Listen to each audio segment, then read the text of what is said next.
Bismillahirrahmanirrahim. Assalamualaikum warahmatullahi wabarakatuh. Perkenalkan, nama saya Rahmati Hanfir. Saya perwakilan dari kelas B angkatan 2018.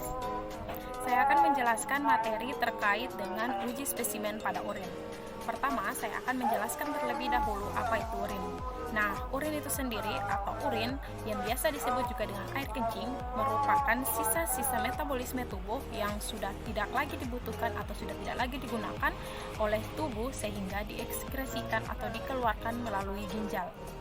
Terus timbul lagi pertanyaan, kenapa urin itu harus dikeluarkan?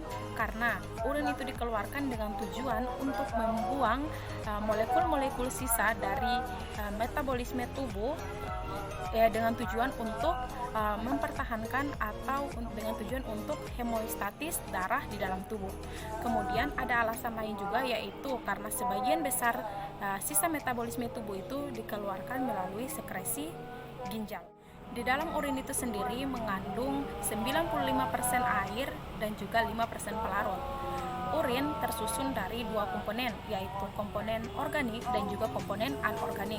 Komponen organiknya itu apa saja? Terdiri dari keratin, asam urat, asam hipurat, dan lain sebagainya. Sedangkan apa sih komponen dari anorganik? Nah, komponen anorganik itu terdiri dari kalium, sodium klorida atau natrium klorida, magnesium, amonium, dan lain sebagainya.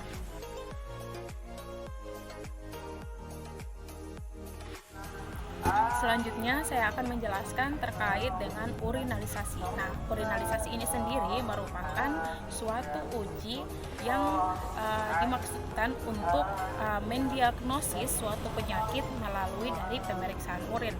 Nah, urinalisasi ini sendiri terkenal sebagai suatu uji tertua di dalam sejarah. Urinalisasi ini apa saja sih yang diuji di dalamnya? Ada 3 pemeriksaan dalam pengujian urinalisasi ini, yaitu ada pemeriksaan secara makroskopik, ada pemeriksaan secara mikroskopik, dan ada pemeriksaan secara kimiawi.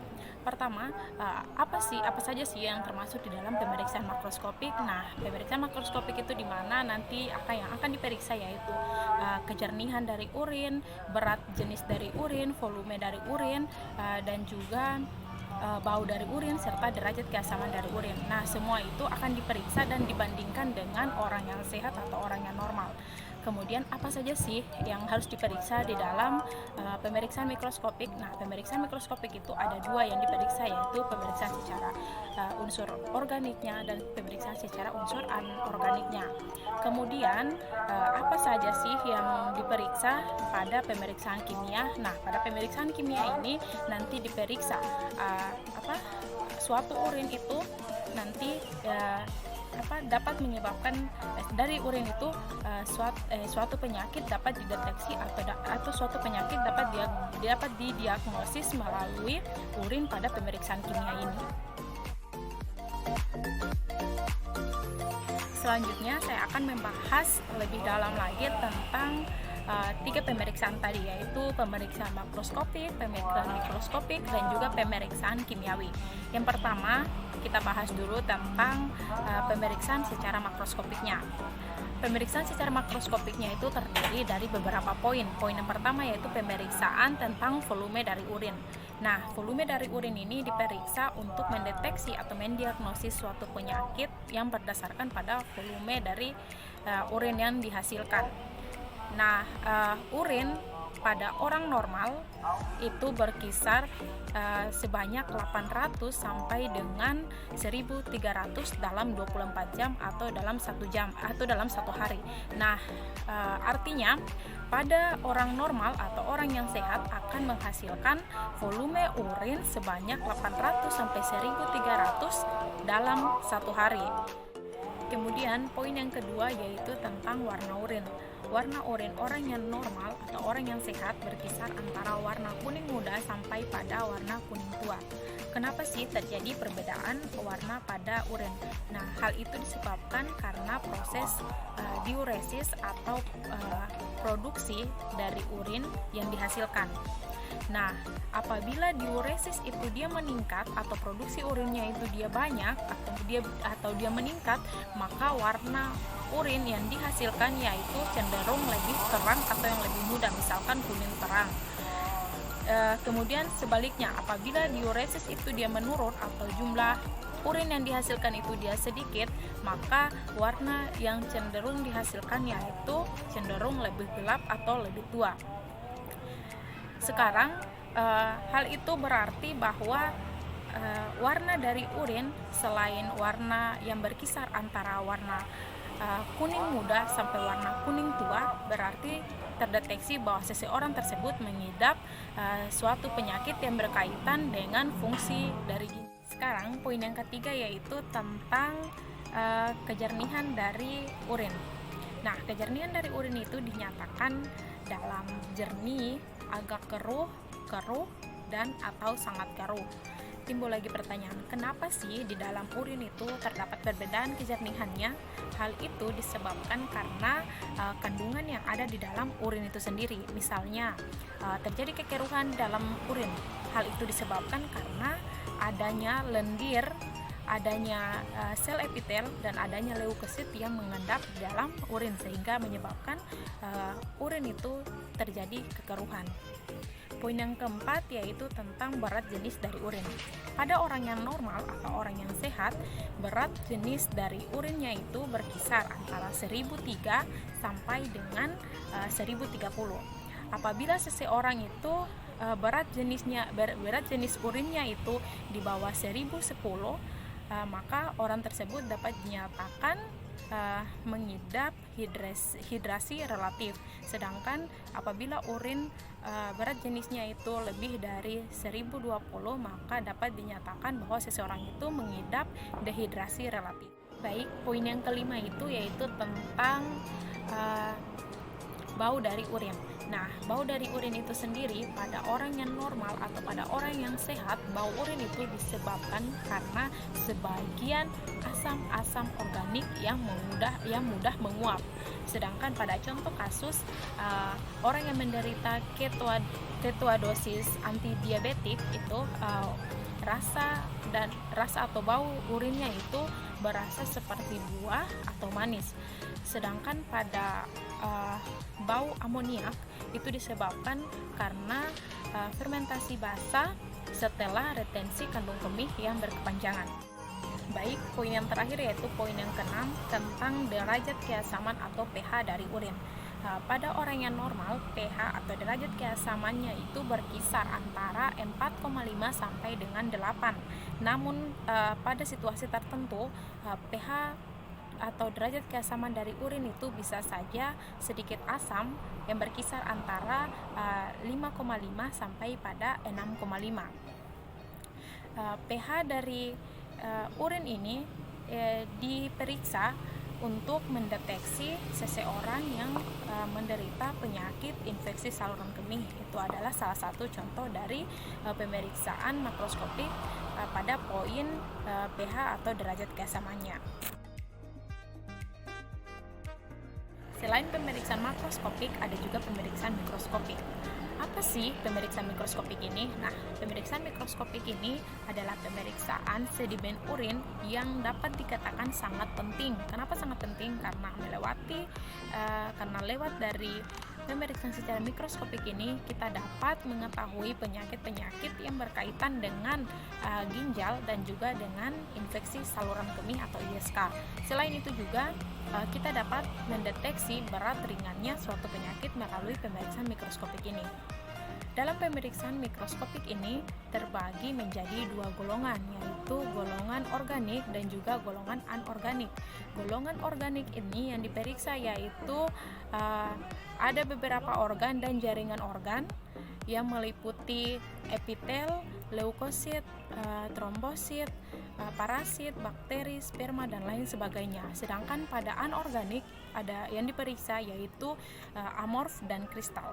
Selanjutnya saya akan menjelaskan terkait dengan nilai normal dari pemeriksaan mikroskopik, yaitu dari golongan organik dan juga golongan anorganiknya.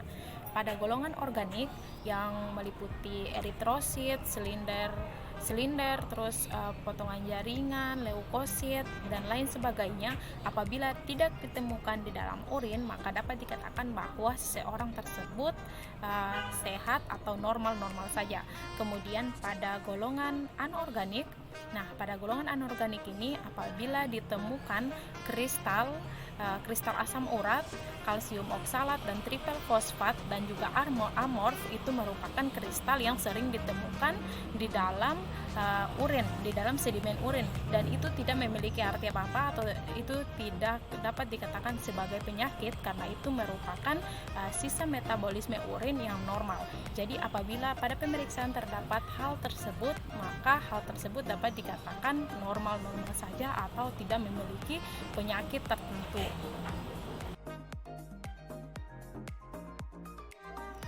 Selain pemeriksaan secara makroskopik dan juga secara mikroskopik, pemeriksaan lainnya yaitu ada pemeriksaan secara kimiawi. Tujuan dari pemeriksaan secara kimiawi ini yaitu untuk mendeteksi berat ringannya suatu penyakit yang meliputi pemeriksaan protein, pemeriksaan glukosa, pemeriksaan benda-benda keton, pemeriksaan bilirubin, dan juga pemeriksaan darah samar. Selanjutnya, pada keadaan orang yang normal, protein yang harus terkandung di dalam urin itu berkisar antara 30 sampai dengan 200 mg. Sedangkan pada glukosanya harus dalam jumlah 180 mg. Pada benda-benda ketonnya itu harus berkisar yaitu 0,6 milimol. Jangan sampai lebih atau jangan sampai kurang. Kemudian pada bilirubinnya itu berkisar antara 0,3 sampai dengan 13 mg. Sedangkan pada darah samarnya itu tidak boleh ditemukan adanya darah samar pada pemeriksaan kimiawi pada urin. Selanjutnya saya akan menjelaskan terkait dengan tinjauan klinis tentang berat jenis. Berat jenis ini dapat digunakan untuk membedakan diabetes insipidus dan juga diabetes mellitus. Pada penderita diabetes insipidus, berat jenis yang dihasilkan sedikit dikarenakan pada diabetes insipidus ini mengalami kekurangan hormon antidiuretik, sedangkan hal sebaliknya terjadi pada penderita diabetes mellitus. Pada penderita diabetes mellitus terjadi defisiensi insulin yang menyebabkan glukosa yang dihasilkan melampaui ambang dari ginjal, sehingga hal tersebut diekskresikan melalui urin yang menyebabkan glukosa yang meningkat dapat menyebabkan berat jenis pun juga ikut meningkat, sehingga pada diabetes mellitus berat jenis yang dihasilkan sangat tinggi dibandingkan dengan diabetes insipidus. Selanjutnya saya akan menjelaskan terkait dengan hal-hal apa saja yang harus kita perhatikan sebelum kita melakukan proses urinalisasi atau proses pengujian atau pemeriksaan pada spesimen urin. Hal yang pertama yaitu tentang pengumpulan spesimen. Hal yang kedua yaitu tentang penyimpanan spesimen. Hal yang ketiga yaitu tentang transportasi urin. Hal yang keempat yaitu tentang pengawetan urin. Baik, kita bahas terlebih dahulu tentang pengumpulan spesimen. Apa-apa saja sih yang harus kita perhatikan dalam pengumpulan spesimen ini? Hal yang pertama yaitu tentang pewadahannya, tentang wadah yang mau kita gunakan untuk menampung spesimen urin. Wadahnya itu harus kering dan bersih. Kenapa tidak boleh tertinggal sisa air dan juga ada sisa kotoran pada wadah yang mau kita gunakan? Karena hal itu dapat memberikan peluang kepada bakteri atau mikroorganisme lainnya untuk tumbuh dan berkembang biak di dalamnya. Kedua yaitu yang harus kita perhatikan tentang pelebelan pada wadahnya. Pelebelannya itu setidaknya harus berisi tentang nama pasien, umur pasien, jenis kelamin, waktu, tempat, dan tanggal pengambilan spesimen, terus dokter yang menangani uji tersebut. Kemudian yang ketiga, setelah dikemihkan, paling baik spesimennya itu harus dibawa ke laboratorium dan diuji dalam waktu 1 jam. sampai yang paling lama adalah waktunya 2 jam. Apabila lebih dari 2 jam berarti spesimen urin itu harus disimpan dalam suhu 4 derajat Celcius. Selanjutnya yaitu tentang transportasi dari spesimen urin. Nah, transportasi dari spesimen urin ini harus bersifat steril atau tetap terjaga kesterilannya mulai dari pada saat tempat pengambilan spesimen sampai pada dibawa di laboratorium. Nah, pada saat pengambilan spesimen itu wadah dari spesimen urin ini kemudian ditaruh di dalam box plastik dan kemudian ditaruh di meja dorong dan diperiksa oleh petugas sebelum dibawa ke laboratorium untuk memastikan kecocokan antara spesimen urin dan juga tentang formulir permintaan pemeriksaan. Yang ketiga yaitu tentang penyimpanan spesimen urin. Nah, yang pertama saya bahas dulu tentang penyimpanan strip pemeriksaan urin. Nah, strip ini harus disimpan dalam suhu 22 sampai 26 derajat Celcius karena strip ini tidak boleh pada lingkungan yang lembab karena dapat mempengaruhi nanti hasil dari pemeriksaan spesimen urin. Yang kedua, pada spesimen urin ini disimpan di dalam kulkas dengan suhu 2 sampai 8 derajat Celcius. Nah, pada saat disimpan di dalam kulkas harus terjaga kesterilannya dan tidak terkontaminasi dengan bakteri maupun mikroorganisme lainnya. Dan dipastikan tutup dari wadah yang mewadahi spesimen urin ini tertutup secara rapat agar tidak mempengaruhi hasil dari spesimen urin. Hal yang harus diperhatikan keempat yaitu tentang pengawetan pada spesimen.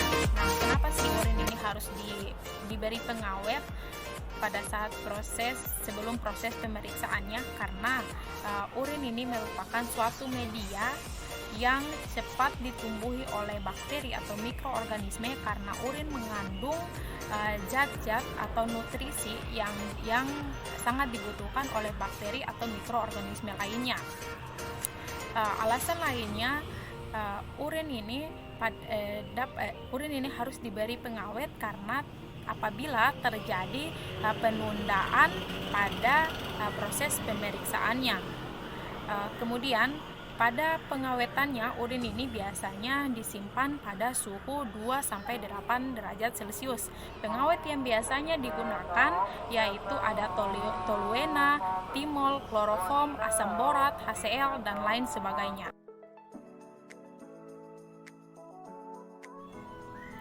Baik, saya akan menjelaskan selanjutnya yaitu tentang jenis pemeriksaan pada urin. Nah, jenis pemeriksaan pada urin ini terbagi menjadi 3, yaitu yang pertama jenis pemeriksaan urin rutin, yang kedua jenis pemeriksaan urin sewaktu, dan yang ketiga yaitu jenis pemeriksaan urin pancar tengah.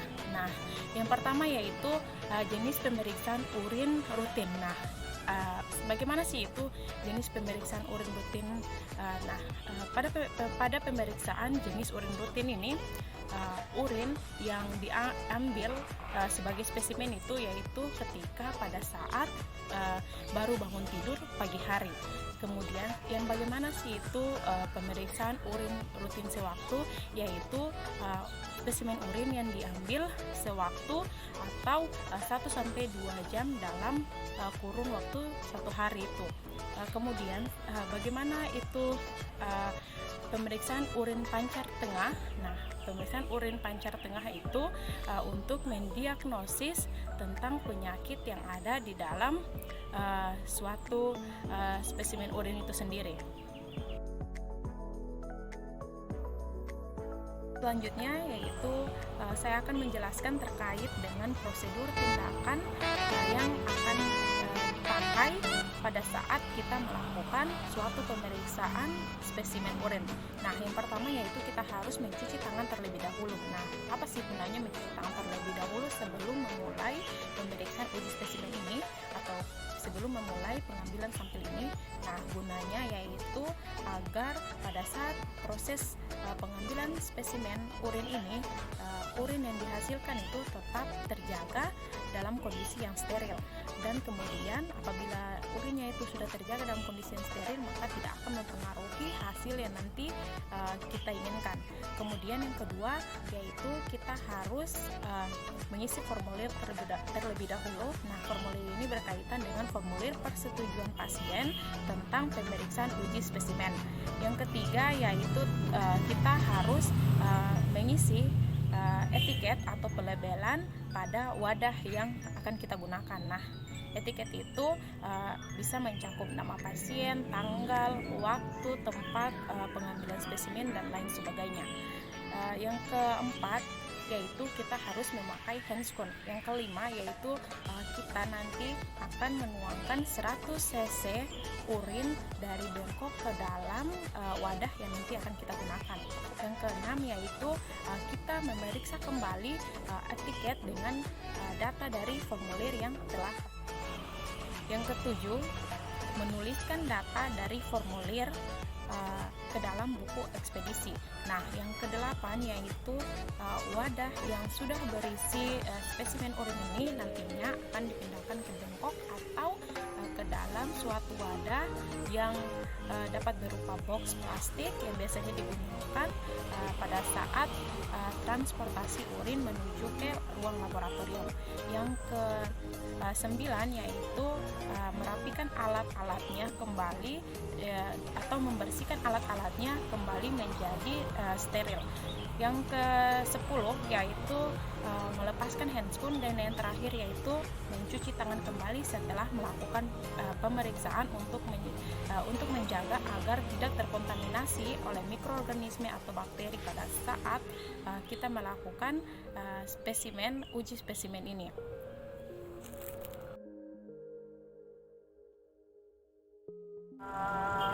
Selanjutnya saya akan membahas tentang metode yang biasanya digunakan pada proses pemeriksaan urin. Nah, ada 3 metode yang umum digunakan, yaitu metode urinometer, metode refraktometer, dan juga metode strip reagen. Yang pertama yaitu metode urinometer. Nah, metode urinometer ini biasanya digunakan untuk menentukan berat jenis dari urin pada suhu tertentu, yaitu pada suhu 20 derajat Celcius.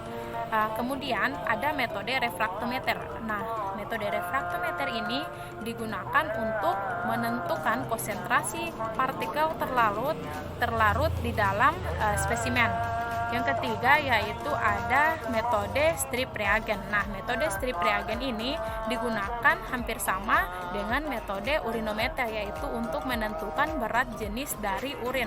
Namun bedanya pada metode strip reagen ini dapat menentukan berat jenis dari urin lebih cepat dan lebih tepat dibandingkan dengan metode urinometer.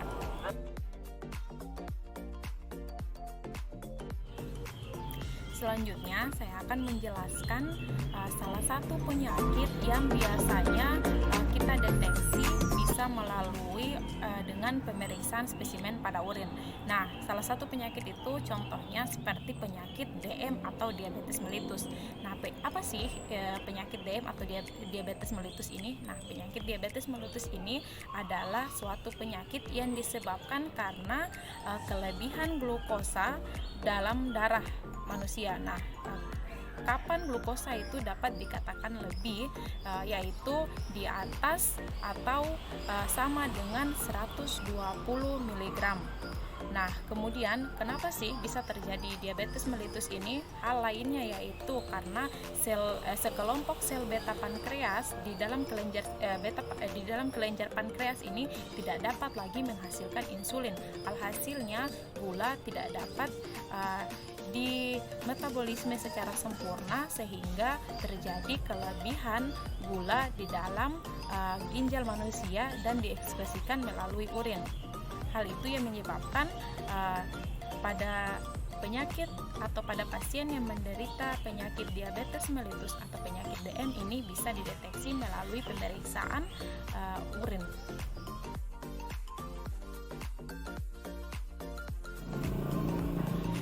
yang selanjutnya yang nanti akan saya jelaskan yaitu tentang gejala-gejala yang biasanya timbul pada pasien penderita diabetes mellitus atau pada pasien penderita DM ini. Nah, apa saja sih gejalanya? Pada umumnya, gejala yang biasanya timbul pada pasien DM atau diabetes mellitus ini yaitu gejala poliuri, polidipsi, dan polifagi. Apa sih yang dimaksud dengan poliuri ini? Nah, poliuri ini merupakan gejala awal yang berhubungan dengan meningkatnya kadar gula darah sehingga menyebabkan sehingga dapat naik sampai kepada air kemih. Nah, gejala yang kedua yaitu gejala polidipsi. Nah, polidipsi ini adalah gejala pada saat keadaan penderita diabetes mellitus ini mengalami kehausan atau rasa sangat haus karena disebabkan oleh air kemih yang dihasilkan akibat kadar gula darah yang meningkat itu banyak. Kenapa air kemih yang dihasilkan pada orang penderita diabetes mellitus ini banyak? Karena terjadi peningkatan gula darah. Apabila gula darah pada urin itu terjadi peningkatan, maka proses diuresis atau produksi air kemih atau air kencing itu juga meningkat. Yang ketiga yaitu gejala polifagi. Nah, polifagi ini adalah gejala di mana penderita diabetes mellitus atau penderita DM ini mengalami rasa kelaparan yang berlebihan disebabkan karena hormon insulin yang tidak lagi dapat mengolah gula darah dengan baik.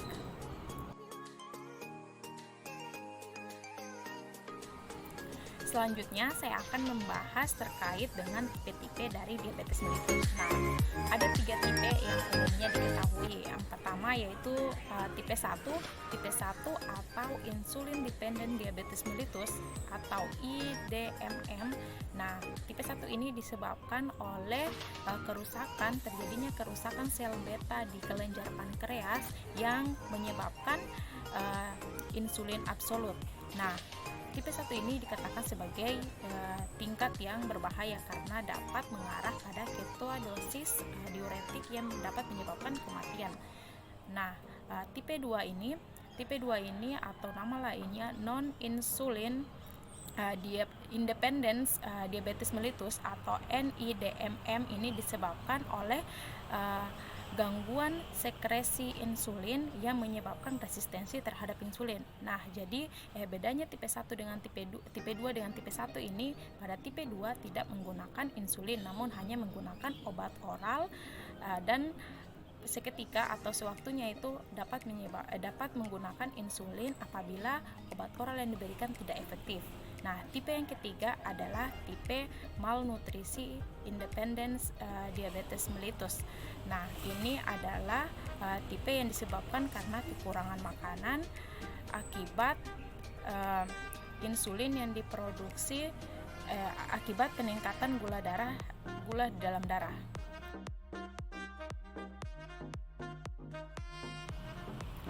Selanjutnya saya akan membahas terkait dengan penanganan atau pengobatan pada pasien penyakit diabetes mellitus atau penyakit DM ini. Nah, ada 2 cara pengobatannya, yaitu secara farmakologi atau dengan obat, dan yang kedua yaitu secara non farmakologi atau tanpa obat.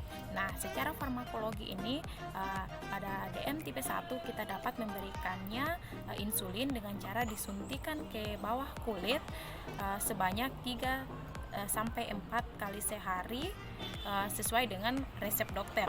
Nah, pada DM tipe kedua dapat diberikan obat-obat anti diabetes.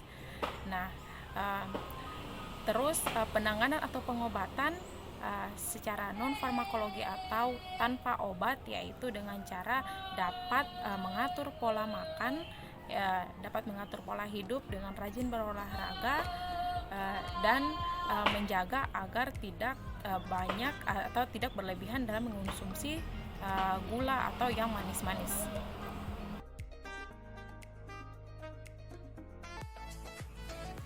Baik, saya akan lebih memperjelas lagi keterkaitan antara uji spesimen pada urin dengan penyakit diabetes mellitus. Nah, pada orang penderita penyakit diabetes mellitus ini kita dapat mendeteksinya atau mendiagnosisnya melewati pemeriksaan spesimen pada urin, yaitu dengan cara melihat kadar gula darah yang terkandung di dalam urin pasien yang didiagnosis terkena penyakit diabetes mellitus atau DM ini. Sekian dari saya. Semoga materi yang saya sampaikan tadi dapat bermanfaat buat kita semua. Akhir kata, wassalamualaikum warahmatullahi wabarakatuh.